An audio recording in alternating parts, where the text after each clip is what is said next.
Hey, what's up, man? Yo, what's going on? How are you? I'm all right. I'm hanging in there. How's everything by you? You're still in Ohio, right? Yeah, correct. I'm in Ohio, so everything started to open up a couple weeks ago. So Uh-huh. it's been pretty good, man. No complaints. Finally starting to get back to a little bit of normal life, so that's good. Yeah, how's the routine and everything been during this time? Now things are opening up, but what was it like before for you guys? What was your day-to-day looking like? Oh, like when everything shut down, like no classes. I still probably trained every day because I had stuff at my house and people that live at my house I train with daily. I was still able to get a lot in. I was still able to lift weights pretty hard, so that's kind of like what I have to saying, is do some kind of jujitsu kind of training. I was fortunate quite a bit. Yes. So you do you have guys that you kind of live in like almost like a fighter house, or what's the type of situation you guys have? Yeah, we have like three guys here. Um, between us, we all like train, we all compete, so we're all here together. And they teach at the gym as well. Pretty much jujitsu of our lives, Yeah. train, kind of things like that. So yeah, it was pretty fortunate that we were able to hunker down together during the time that you weren't allowed to leave, you weren't allowed to go anywhere. So got some Yeah. good. That's awesome. I mean, besides just like having training partners with you during this time, what have been some of the benefits of having like teammates with you at all times? I mean, if you were to say like things that you've been able to get out of that, for me, I haven't actually lived with any teammates. I've always had my teammates at the gym, but no one to actually live with 24 hours a day. What kind of benefits have having like your teammates and people you compete with around you all the time? What have been some of the positives with that? So like I'm the highest ranked guy. Speak for kind of like how I feel. I'm sure they feel somewhat similar too. Is I really can't get away from things. I have to practice what I preach. I have to be able to like put in the work that I have to put in or that I think that is necessary for them to put in.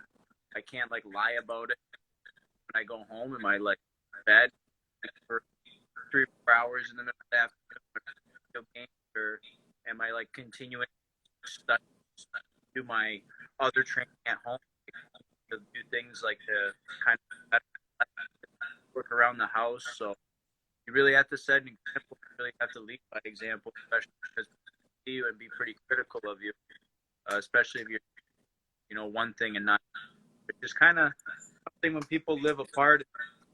There's 10, 12, 15 hours between sessions and sleep and things like that. Like, could be doing could be just wasting your time and being lazy, and only working 3 hours a day, or it could be like lifestyle. That's what I think it forces you to live. Yeah, I like that. That's interesting. You're almost kind of forced to stay on your toes, and you're forced to kind of like do it, like you say, do exactly what you preach and put in that hard work because you have other people that are kind of looking up to you as well. Are these guys that you'll teach, or are they just mainly guys that you're just training with? I mean, we learn with a team and like a small kind of camp. You have to teach and learn from everybody. So, like I said, I'm the highest rank here. I'm kind of like the guy who'll probably see over everything, and maybe they kind of look at me as an example, somewhere where they want brown belts, also purple belts, belts, things like this. They kind of see that black belt that's at the high level they want for themselves. So they kind of try and emulate, hang on to say a little bit. So then their other contemporaries, definitely some other guys who to be there. Yeah. Do you feel like you're kind of like one of those leaders by more like example, or are you someone that's outspoken? What's your kind of take on the way you guide your students or guide the guys that you're living with? How's your approach normally? So when we're talking about it's that way or training partners that way that they want you just to kind of their life they want to really do. I pretty much lead by example. I don't expect different, very what people would kind of like. That's great, much or that. Whatever. So I don't expect anybody to do that. I know all kinds of people are different, but I know that to be successful, it takes a lot of work. It takes very few days off, very little time. I know that I know they have to work hard. I'm Mm-hmm. pretty critical of their workload. I kind of see, if you tell me you want to be a competitor, there's certain things that your students that you put up with from just told you that they want to be, or told you that something out of it. So yeah, I try and stay silent, always stick to a routine. Like I'm always there. I'm always trying so much. Sometimes I feel that they need to do. Yeah, yeah, yeah. So you really just kind of like allow your actions to speak for itself. Exactly. At least for the guys you live. Of course, you have to like teach it and show techniques to guys and stuff like Yeah. that. But I like that. I feel like it's through like just kind of showing work ethic, showing the work that you put in. That kind of like leads by example right there. Um, so you talked about a little bit before how you have to learn from each other, how you kind of have to be willing to learn from everyone.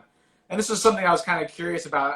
I want to know a little bit more about background, but did you always come up kind of like in a background where you guys had to kind of almost coach and teach each other, and it wasn't so much like a leadership, but kind of like an overall team effort to improve? Because I feel like maybe people who came from smaller towns or smaller gyms who didn't Yeah. have the luxury of maybe having like a big coach or something like that, or a big name. You guys kind of had to develop on your own. Can you tell me a little bit about that?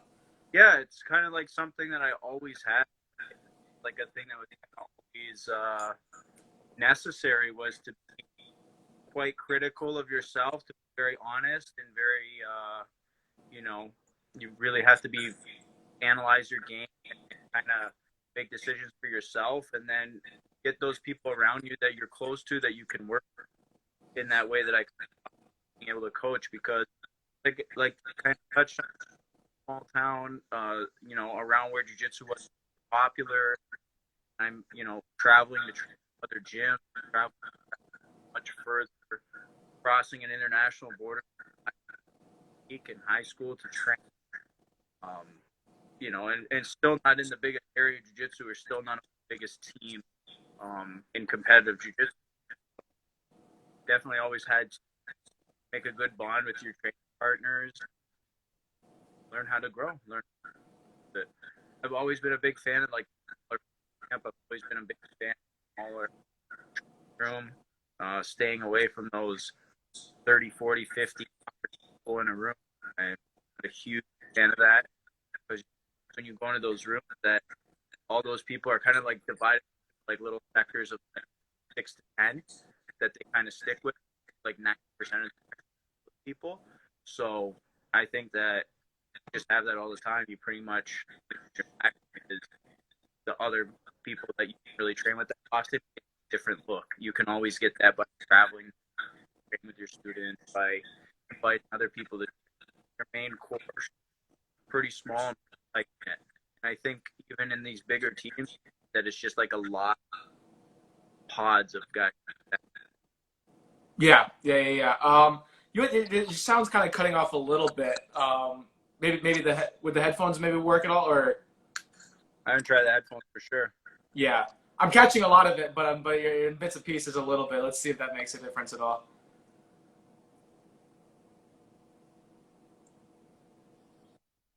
Yeah, I think that's much better. That's much better. Perfect. I was like picking up words there. I was getting nervous. Yeah. Yeah, so I like that. You find it. You kind of feel like you kind of had to like all learn from each other. It just makes you kind of more accountable for your jujitsu, right?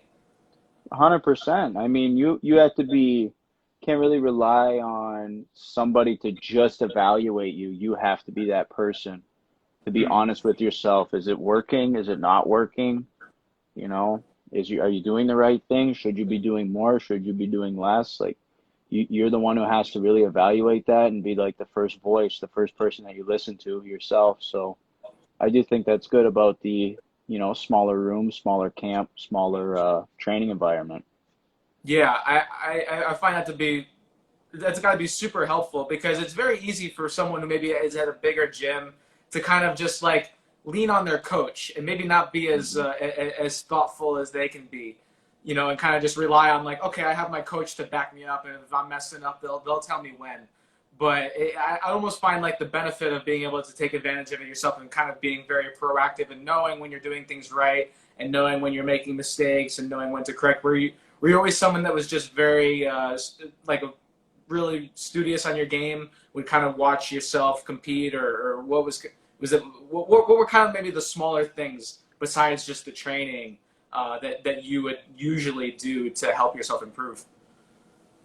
Always a big one is talking about your training openly with your Yeah, training partners or with anybody who is watching. I love to like driving home after training, 10-15 minute drive home, and I'm kind of just shooting the shit with people in the car about training, kind yeah, of what was cool, what happened today that was cool, or what somebody did that was neat, sitting out on the mat, we talk about it, go over things, and it can be something as simple as just saying it, just talking with each other, because you get it out there, and now that you put it into words, it's in people's minds, and it's something to remember. It's like a thought, it's a memory. um, it can kind of be something that everybody kind of goes towards. Like, hey man, I felt like so good today doing this, or man, when I was with you, did you see that sweep I hit? You can poke fun at each other, whatever, however you do it. yeah, I think that's a big one. I think that's a big one. I think people just like train and then they talk to themselves in their head and they like hold these feelings in, like, oh my God, Gianni killed me today. What the hell? What happened? Because might be sensitive about ego or sensitive about, your place in the gym. I think if the more you talk about it and the more you can kind of be open about it with everybody, that's a huge help for sure. yeah. For sure. I was one that would have like a huge ego in the gym, and I still battle that sometimes myself, you know. But what I found helped me is, and say if I had a bad day, I remember one in particular, like Satava was just passing my guard and beating me up and just having his way. And usually I would just get really upset about it and just be like, "Fuck, I just had a bad day." But for whatever reason, I kind of made like joke of it, or I was being light. I was able to kind of make it lighter and just be like, "Man, you were handling me today." And it turned into like, "Well, what were you doing?" You know, that was leading to this pass or leading to that sweep, or it seemed like everything that day.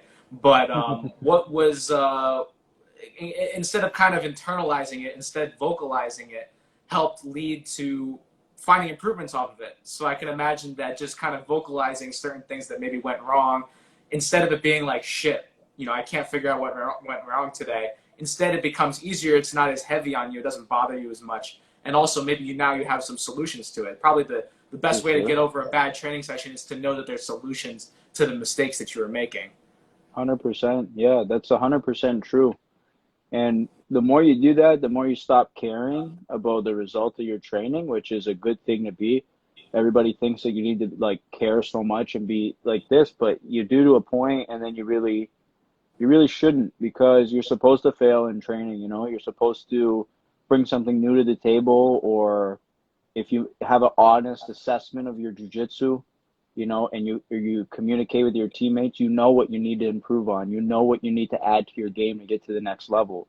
So when you're adding new things, it's not going to be really good when you're training, especially with, you know, not everybody has your mindset, not everybody's working to have a complete game, or to make their jiu-jitsu complete. So, um, if you're getting into a point where your ego is coming in, that's going to be kind of detrimental to your growth, whereas if you're kind of like open about it, you kind of let it go a little bit, you Mm-hmm. start to see that training isn't so serious, training doesn't really mean a whole lot.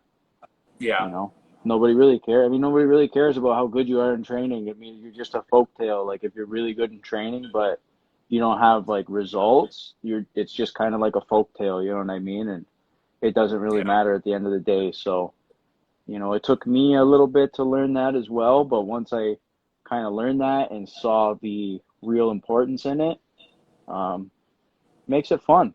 Yeah. Keeps I, jujitsu fun. I agree with you on that. Like I felt the same way where I would always have this way of like I need to be training a certain way before a competition.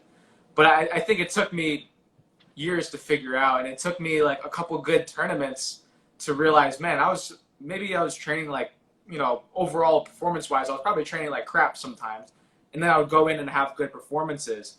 And that was kind of my eye opener to being like, you know what, it's not about the results in training, it's about what I'm learning in training. It's about, it's about picking up new things. It's about continually just making small improvements every day. That's most important, not necessarily about the result itself.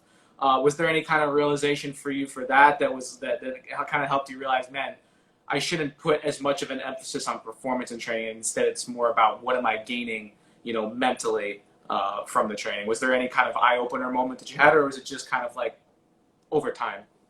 You have like people tell you about it and people inform you about like how you should be, like whether they're more the advanced ranks or their coaches or their whoever, and it takes you a while to pick up on it and learn it. When you're stubborn and when you're a lower rank, you're kind of like, no, that's not, how it should be. That's not how I want to train, whatever.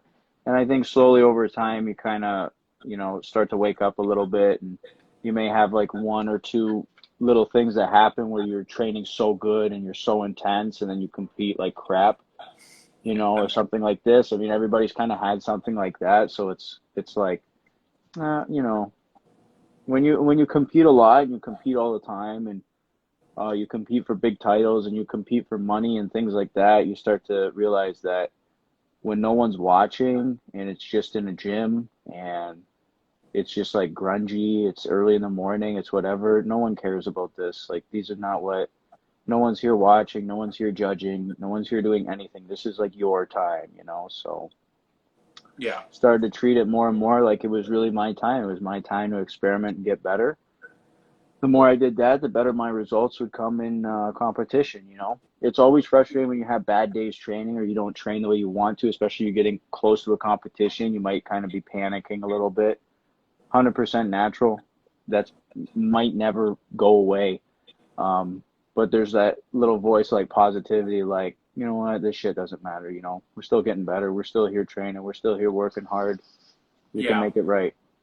Yeah, I don't want the message to people to be like, oh, you shouldn't have these feelings. One thing that I've noticed is that, like, I think an athlete's mind can be, well, not fragile, but it's hard to maintain a certain mindset always. It's gonna go back and forth. You're gonna have these certain feelings that you kind of have to battle a little bit, but it's always about Yeah. being able to recenter yourself, refocus yourself, and like kind of giving yourself like reminders that okay, training didn't go great today, but just remember that's not the goal. That's not the focus, and it doesn't mean anything. So it's like you kind of have to kind of just give yourself small reminders and little nudges that like, oh, it's not just because training isn't going good doesn't mean that it leads anything in competition. And like you said, I like what you said there.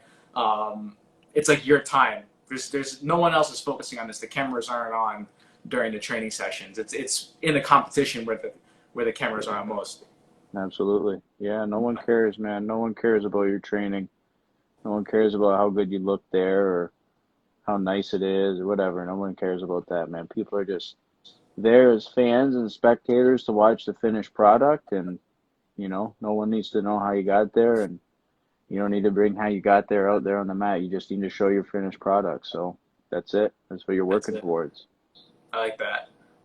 Man, I feel like I've seen your game like change a lot since you were like a blue belt. I remember I think you were a blue belt. It was like all barambolos then, and tell me if I'm wrong, but I feel like I've seen that like change a lot over the years.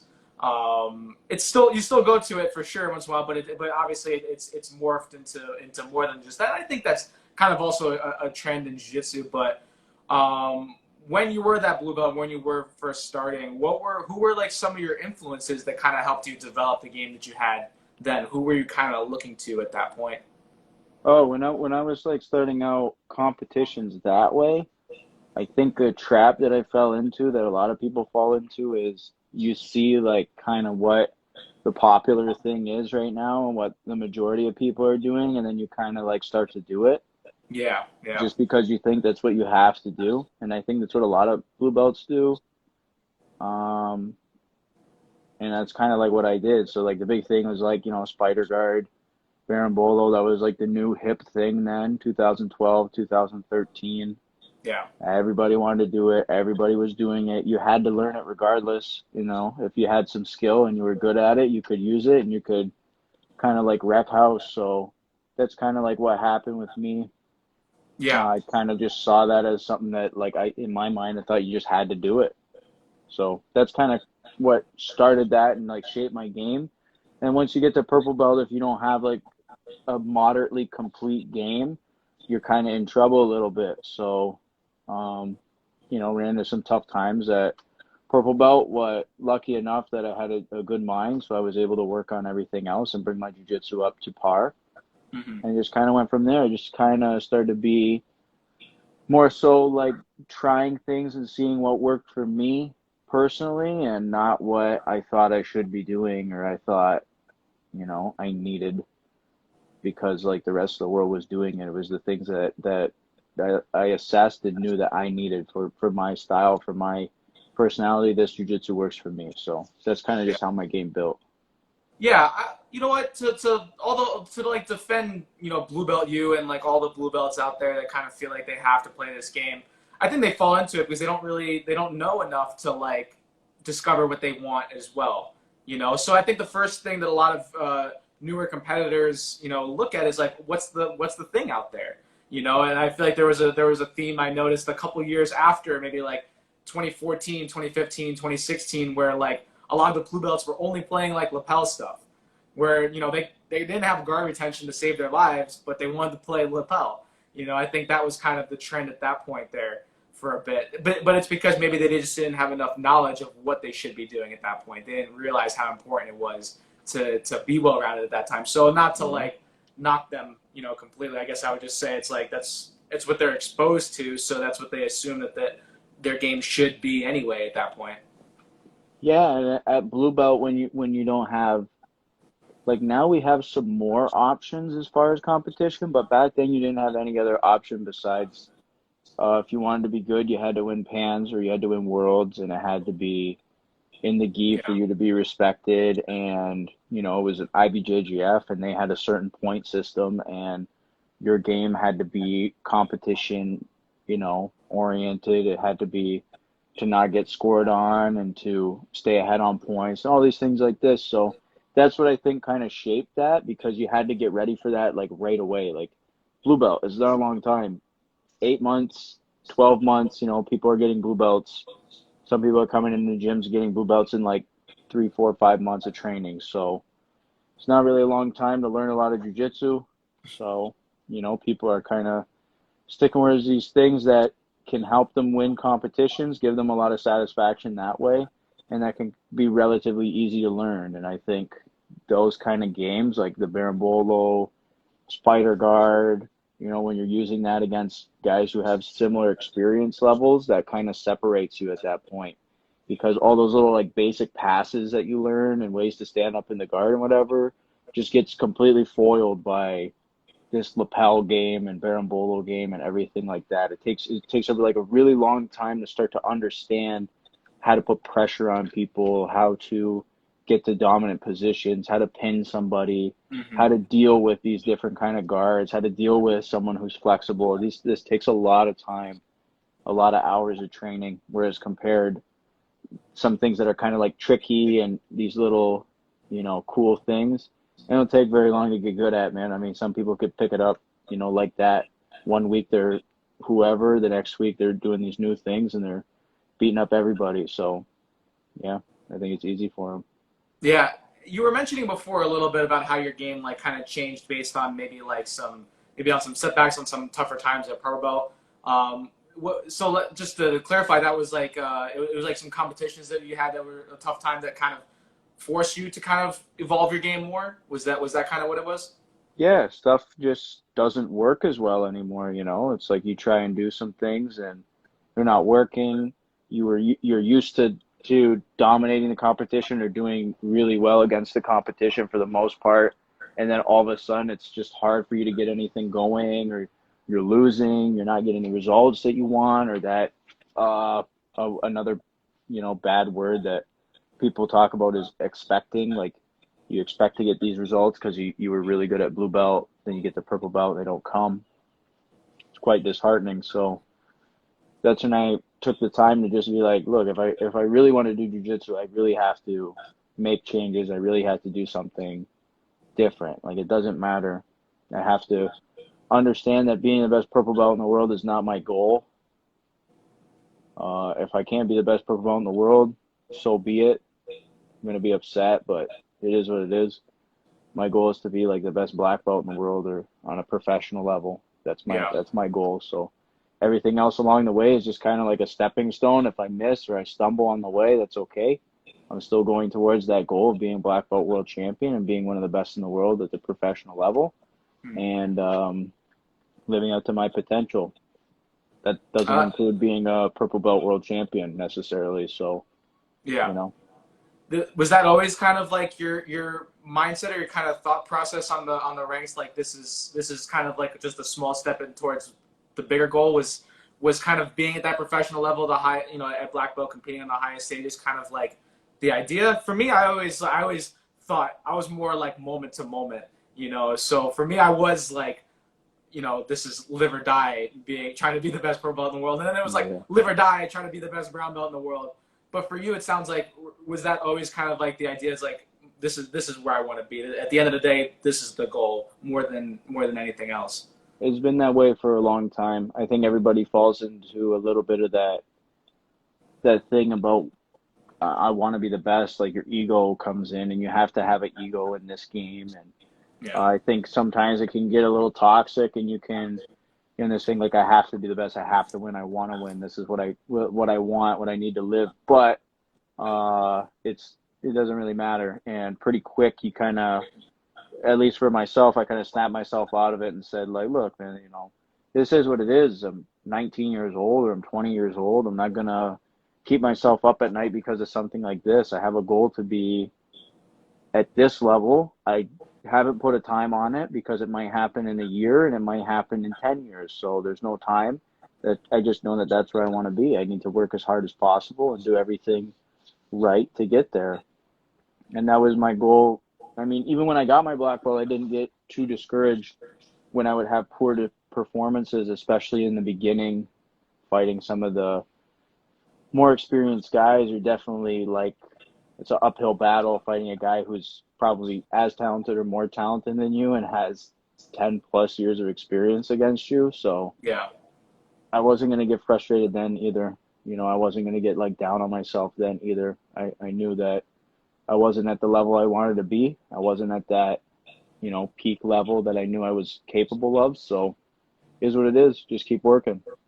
It sounds like you had like a really like kind of thought out approach, or like you're very methodical, where it's very easy for people to be like, you know, why isn't this working, why, instead of like kind of looking at the whys, or like what, you know, and getting discouraged, and maybe people stop competing after a while they're not getting the results they want.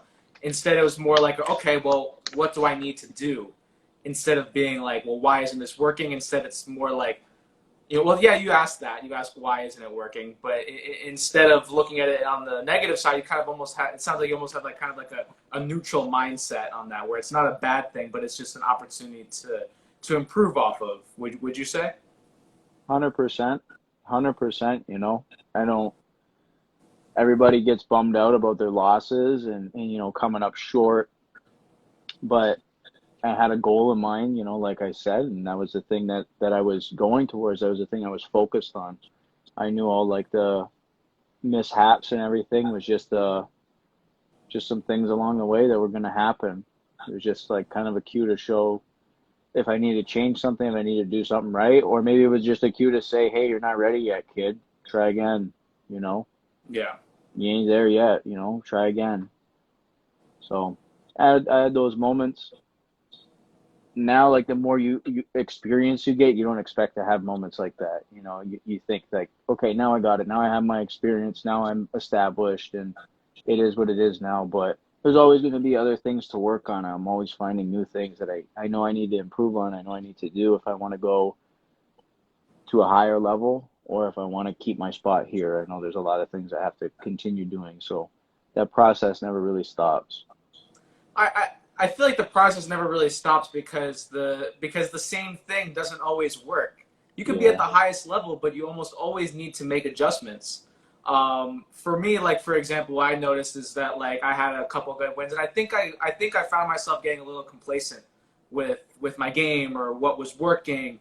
But like you said, like when you're at blue belt, early pro belt, people change, competition sometimes gets tougher, or people become more familiar with what you're doing. So you always kind of have to constantly be able to adjust, even if things are going well, because people start figuring things out. The thing that's working for you doesn't it might not always work for you. So you need to be able to. Do you think being adaptable and being adjustable is a super important part to staying at a high level? So important. So Yeah. important. Yeah, you have to be able to adjust and adapt to all kinds of things, man. Not just your jiu-jitsu, but different things that are going to happen. Like when you get older is when your rank increases, like you're not a black belt when you're 16, you're a black belt when you're in your 20s, mid 20s, by the Mhm. time you get it, some people. And life is moving forward as well. So there's other things, maybe you need to make house payments, car payments, maybe you have a job, maybe you're instructing and your life's busier. So like the older you get, your life's going to get busier. You're not a 17 or 18-year-old kid anymore. Mom and dad can wash your laundry and make food for you. It's not that case anymore, 24, 25 years old, things are going to be different. So you really have to find a way to be able to balance everything and be able to stay driven and focused on that goal, kinds of different things. Because life itself doesn't really get any easier. It keeps getting harder, especially when you do jujitsu, man. You don't get paid or anything. I mean, it's okay to make $0 a year when you're a kid. When you're like 24 years old and you make $0 a year, it's kind of a problem. So, uh, you're kind of running against the clock there. Yeah, I feel like jujitsu is like a great example of being able to be adjustable and how it can kind of like relate to everyday life as well. And I was talking about this with Marcelo yesterday about like the whole COVID situation, and how maybe for some people it's hard to be adjustable to take the life that they live and be able to condense it to what they can do in their apartment. But for you, you have mat space, you have roommates. That makes it a little bit easier. But I can imagine at the same time, like right away, as soon as this whole happened, you didn't have the gym.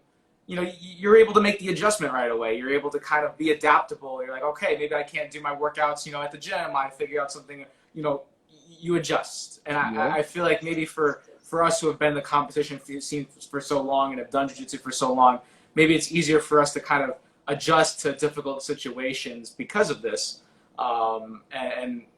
So like we can take this small sport of ours and be able to adapt that into like everything we're dealing with in real life too. Yeah. You're going to deal with a lot of things too. You're going to deal with a lot of pressures from your life. Like I was saying, you're going to deal with relationship issues, marital problems, injuries, soreness, tiredness, and no one cares. No one cares how tired you are. No one cares you got 2 hours of sleep last night. No one cares your girlfriend's nagging you or your wife is putting pressure on you. Nobody cares. No one asks. You're here to train. You're here to get better. Deal with. I think those are things that some people find hard to deal with. That people coming up in the sport might think like, oh, I didn't get enough sleep last night. I didn't eat breakfast. My girlfriend's crazy. My landlord, is putting pressure on me. No one cares, dude. You're not here to do that. You're here to train. You're here to get better. So you personally have to be able to adapt and deal with those kind of things that life's going to throw at you and still be able to go towards the goal of Yeah. being one of the best in the world. If that's what your goal is, you want to be a competitor. You obviously want to be the best you can be. So you always got to deal with things like that. To be able for people like us to be able to adapt to the COVID situation, I think is easy because we spend more time doing jujitsu than anything, and we spend our time around the people closest to us that we train with more than anything. Yeah. I see these guys that I train with more than I see any of my family, like combined probably. So for me to just be like, we're not training, done, is like, man, that's just like the biggest breakup ever. I don't know how you could just deal with that. You could go from being with each other all day, every day, training 6, 7 days a week on end, to just not anymore. Our life's just going to change just like that. And within a day, from going to bed after training to like wake up and you can't train for 9 weeks. Yeah. No way, man. I mean, no one's really gonna be able to like cope with that. You're gonna have to do something. If you can't train with people, you're gonna have to find a way to work out, or find a way to do some jujitsu by yourself. If you have people that you can tell, hey, come stay at my house, or we'll stay together and we'll just train this whole time, you're gonna do it. If you whatever you can do, like however you're gonna do it, you're gonna do it for sure, for sure. Yeah. Yeah, you just have to be able to be adjustable. For me, it's been a little difficult, just like kind of the area. But like, I was like, okay, what can I do? And I would schedule like workouts that would be the same time as training. My roommate would go to work, but I would drill with him before he would go to work. And stuff like that. So it was just like getting jujitsu and getting, just having like a certain routine. I had something else I was gonna say about it, but now I'm forgetting. Yeah, I like all that. I feel like it's super important to not make excuses. I feel like for us, like, growth comes in uncomfortable situations.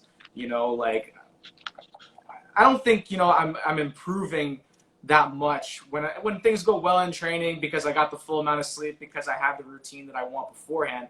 The real growth, as a person, and to develop like a toughness is when you don't have your ideal days and you come into training with, after not sleeping well or after dealing with certain issues, but still able to come in and put in the work.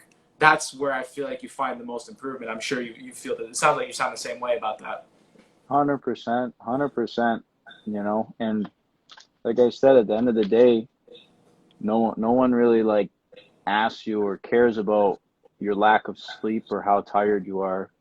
If you and I Yeah. train together, regardless of the result, I don't know what you go through in your life. You don't know what I go through. I could have food poisoning. I could, have some issues where I can't sleep at night. I could have some issues.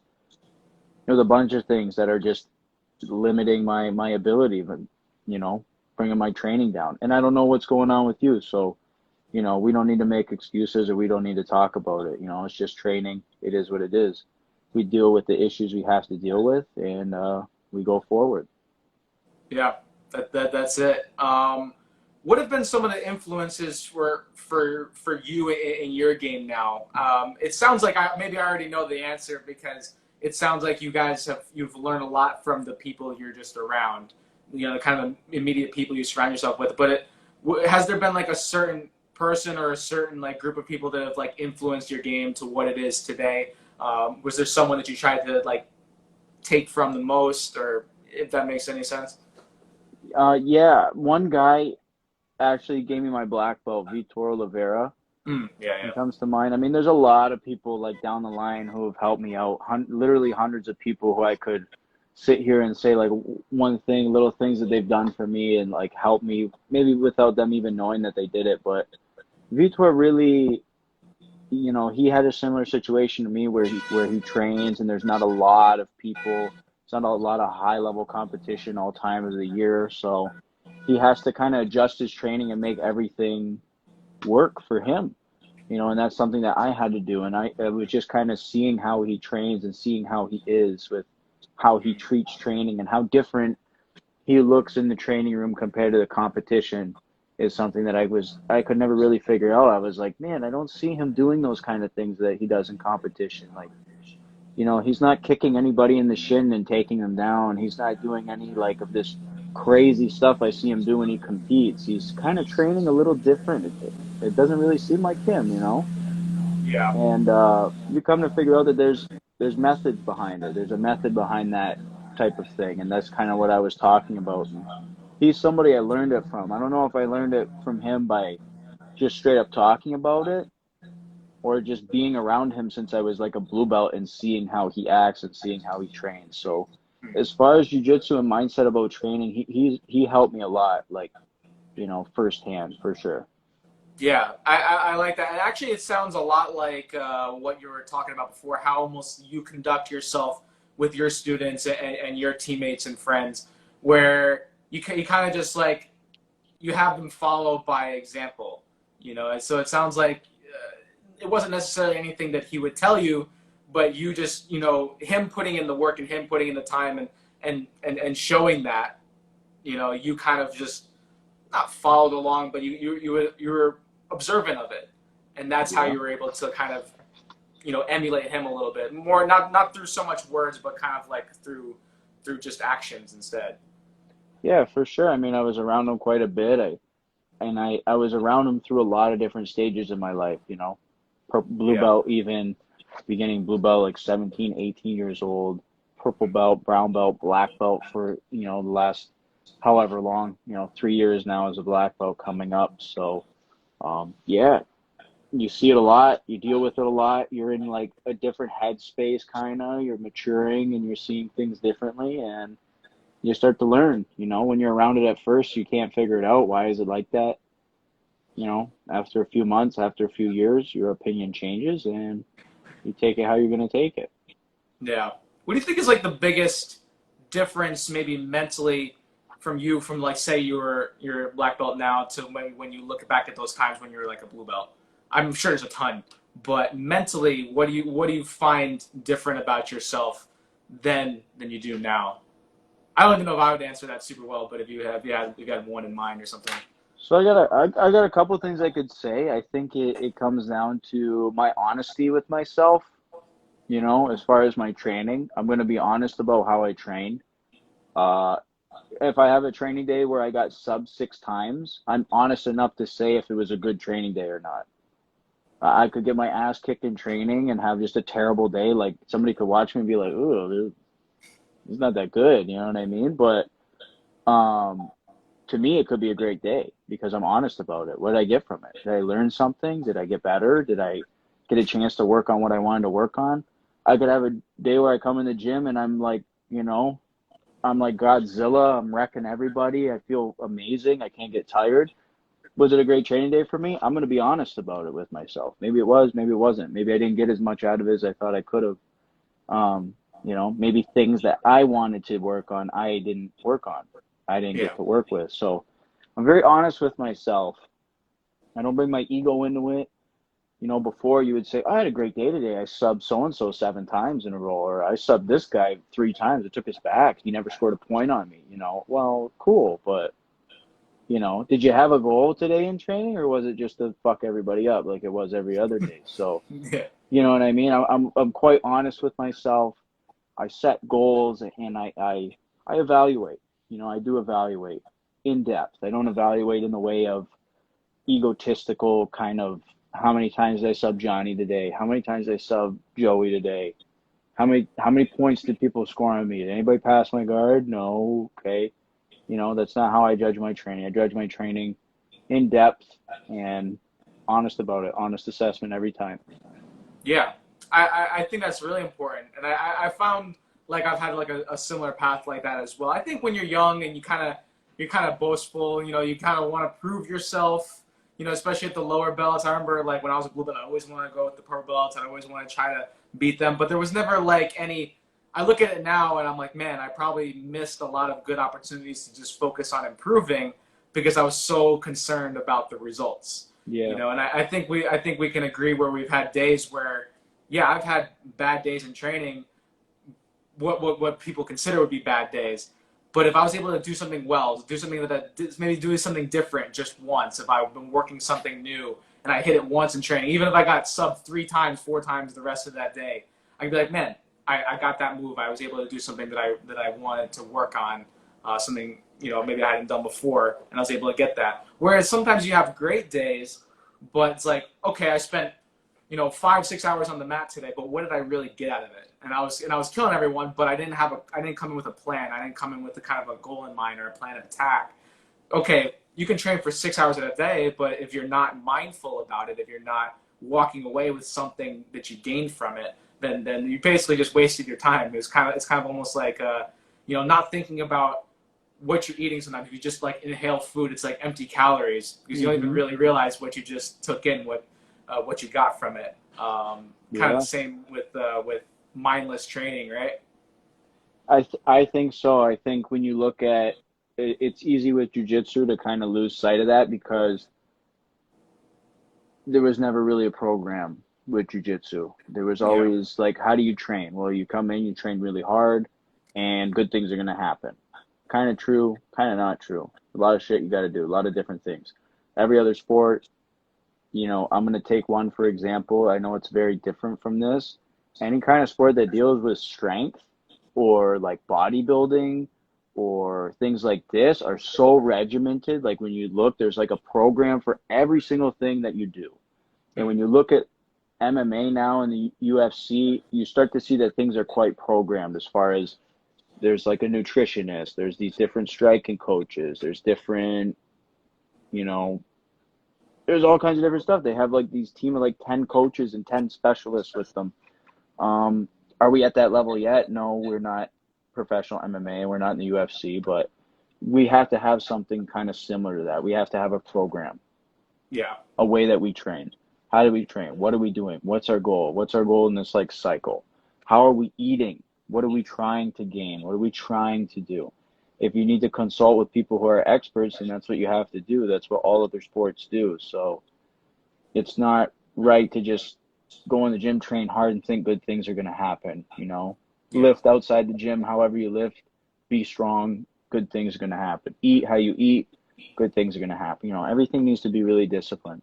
Everything needs to be regimented, programmed, all kinds of things like that. The sport's getting more professional. People are getting better. People are getting more professional all around in the sport and their training and their approach. So I think everybody has to be now. Yeah, I find that to be the same. Where I feel like as the years go on, I continually kind of like add to like my personal team. Where for a long time it was just me. Of course, I had my teammates and everything, but like for yourself, it's just you. But then after a while, like I add like a mental coach, and I have him in my routine. I add like a nutritionist, and I add him into my routine, and a strength coach, and add him into my routine, and that's when you know you're covering all your bases from there. Yep. Yeah, I find that to be super important. When was that kind of like realization for you that, or was it? I guess it was kind of just in the process of trying to find improvement, kind of like your jiu-jitsu.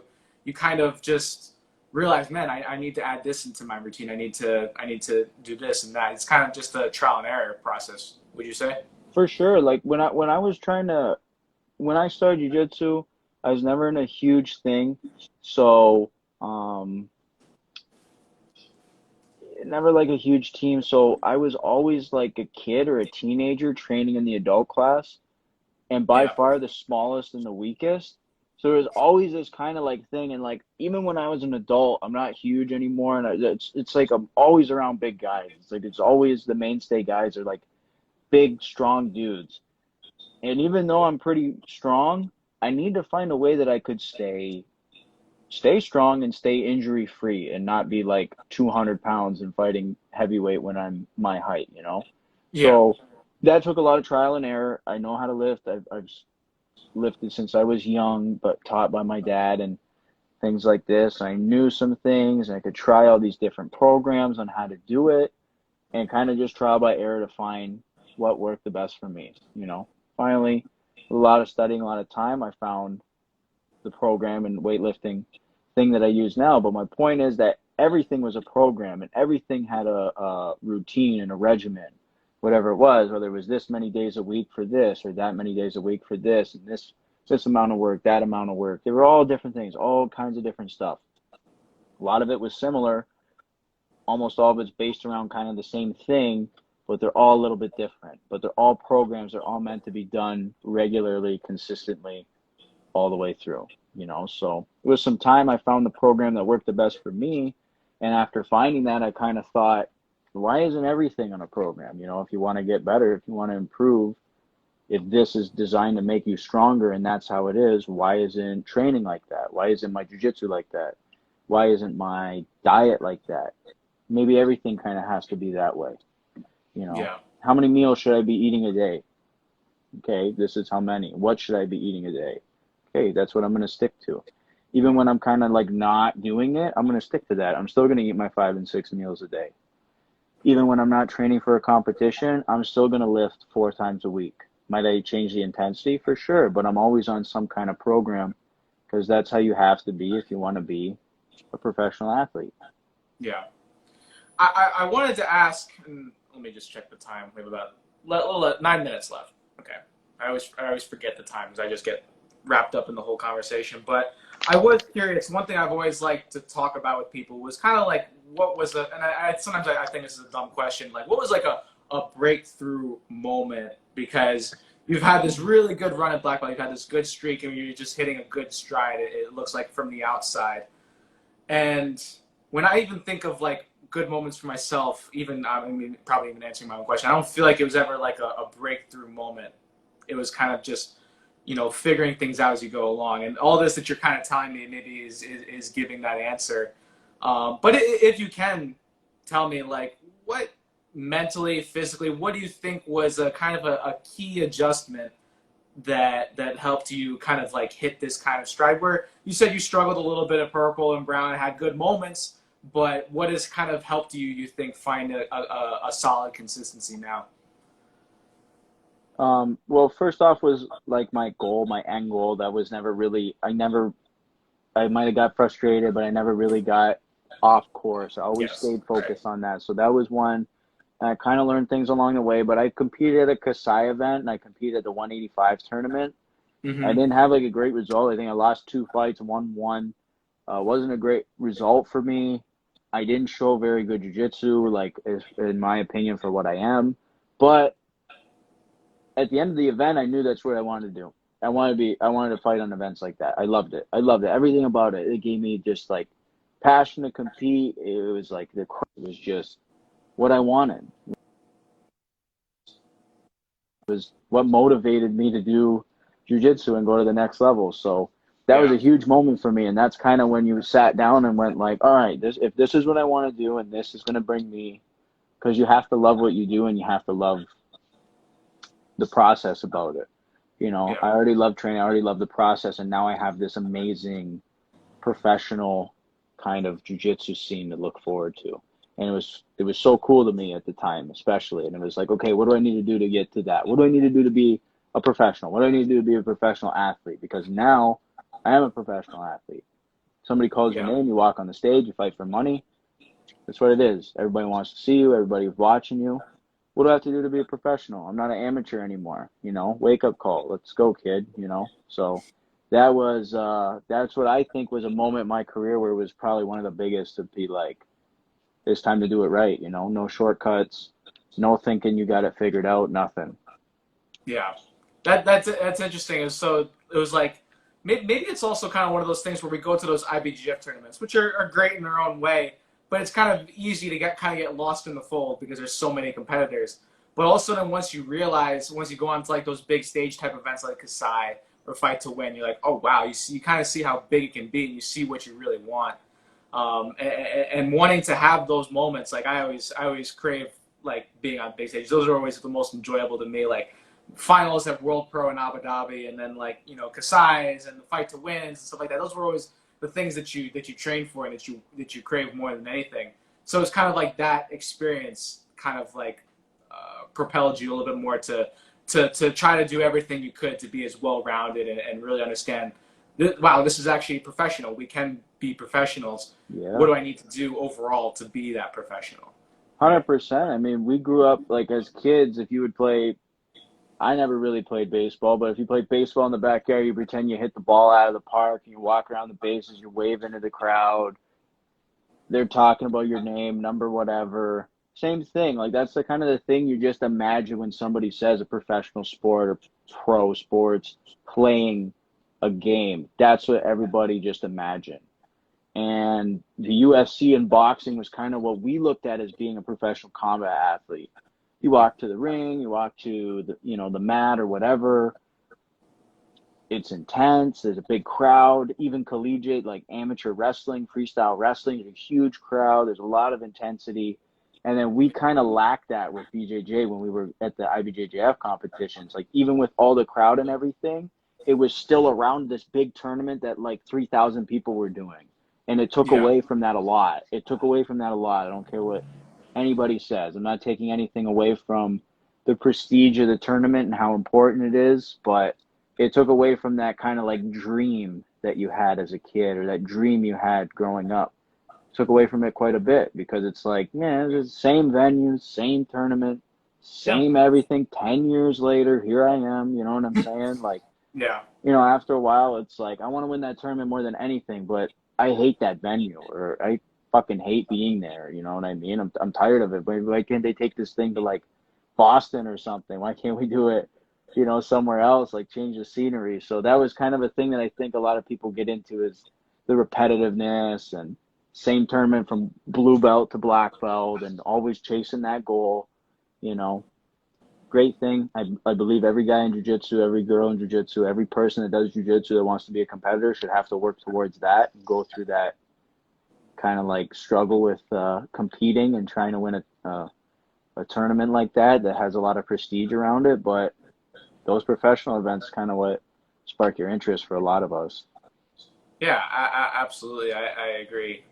One thing I wanted to ask, and we have 3 minutes left, so I'll give it'll only be a 2 minute one because I want to make sure we can wrap it up. But so your motivation was always to get to a certain level, to kind of like you're like, okay, I'm not there yet. What do I need to do to get there? It seems like that's the common theme. Now that you're getting there, now that you're hitting that stride and getting on the highest levels, have you found any adjustments that you need to make mentally to kind of maintain that, or has there been any kind of different approach, or has it been business as usual for you? Have you noticed any difference? Yeah, a difference I notice is I don't hang on things too much as far as um when there's some other struggles going on, or you know your health might not be like as good as it should be. I don't hang on anything negative about my jiu-jitsu. Like, I feel like shit before this tournament, or life's really busy and I'm not getting enough rest before this tournament. I mean, it is what it is. I keep a positive mindset, and I look at things positively about my jiu-jitsu. And my jiu-jitsu is, it's therapy for me. I don't want to bring anything else in to my training and my preparation. Jiu-jitsu is what I love to do, and it has to be enjoyable. It has to be fun if I'm going to do it for the rest of my life, and I'm going to try and compete for another 10 or 15 years at the highest level. It has to be something I love more than anything. So I try and keep it that way the best I can. Yeah, and I feel like that's the most important thing, is making sure that it's enjoyable. If you're bringing that ego into training, if you're not enjoying it, if you can't handle the bad days, then it's hard to maintain. Hmm. I can imagine it'd be easy to burn out, but when you can allow yourself to kind of enjoy and not carry things so much, it can last longer. 100%. 100%. You're never gonna stick to anything that you don't enjoy. Eventually Yeah. you're gonna give up, no matter what. No matter how much discipline you have, eventually enough is enough. So Well, man, we got like 50 seconds, and sometimes it cuts off early. So I just want to make sure I say thank you for doing this, man. no, This is really cool to learn from you. thanks for having me, man. I And appreciate it. For yeah, real. man, all the best. Jealous as hell of you for having your training partners in your place, but that's awesome. Keep up the work, man. Hell yeah. Hey, thank you for everybody who joined. Hey, take All it right. easy, man. Take care, Have a good brother. one. Yep. See ya.